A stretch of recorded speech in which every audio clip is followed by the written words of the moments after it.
Paabot na ang kapaskuhan mga tugang, kaya alugod maging maugma kita, asin siring sa nakatuudan, maging mabalaog ang kabtang na inikan sa tuyang programa, manungod sa satuyang rehiyon, kultura, urog na ang tataramon. Madya na, magbikol kita. An marhay nagibuhon magbikol kita, nagbabago man ang gabos Ako si Vic Nierva, buksan ta ang kabtang na ini sa liwat na pagbisita sa nakaaging tema, ang pag-uruotro kan mga Bicol na kataga, dangan kung anong pagbabago sa pagpapakahulugan na dara kaini. Sinabi ta na ang pag-uruotro nin tataramon, minapahiling nin pa uruotro man na pangyayari. Alagad, sa kaso kan halimbawa, aga-aga, lunes-lunes, hapon-hapon, sa kaiba pa, ang pag-uruotro nin panahon o pangyayari nagiging syerto o siguradong mangyayari. Pwede mo ining lauman o halaton. Tinukarta man kung noari nagbabago ang forma kan pag-uruotrong ini sa mga tataramon kung igwa na nin tulong silaba. Halimbawa ang Sabado. Dahil pwedeng Sabado, kundi Sarasabado. Ang Domingo, bakong Domingo, kundi Duro Domingo.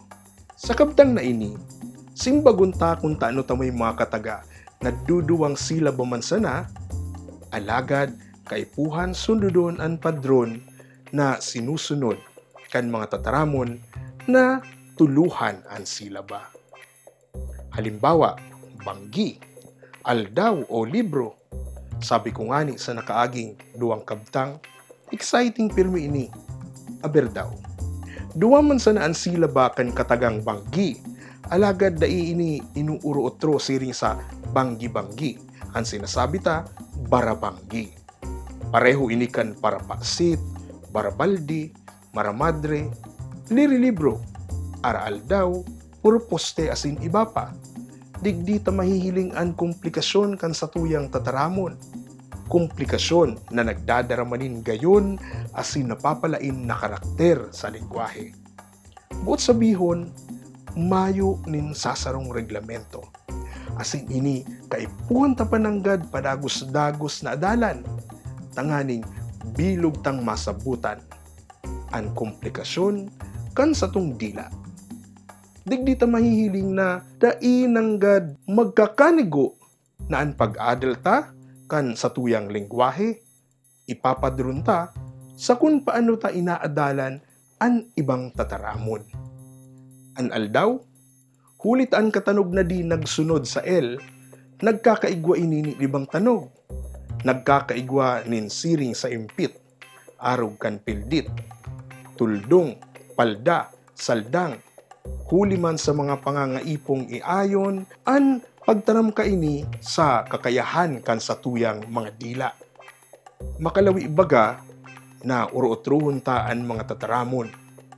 Arog kan pildit-pildit, palda-palda. Bako kundi piripildit, parpalda.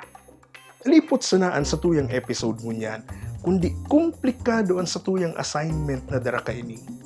Nadyan na, buksan ta daw ang temang ini sa urumpukan sa mga karakanto, tiritindahan, bakong kanto-kanto, tindahan-tindahan, barabarangay, bakong barangay-barangay, dangan urug ta pa daw nasabuton, roripon, ang mga misteryo, dangan kagayunan kan sa tuyang tataramon. Tangani man masuportahan ta ang mga pag-adal, gamiton tananggad ang Bicol. Magbasa kan mga artikulong makukuha sa www.magbicolkita.com, mapapractice ta ang sa tuyang tataramon, mapapahiwas pa ang sa tuyang bokabularyo, asin urog pa, mas mapapayaman ang paggamit ta kaini sa araw-aldaw.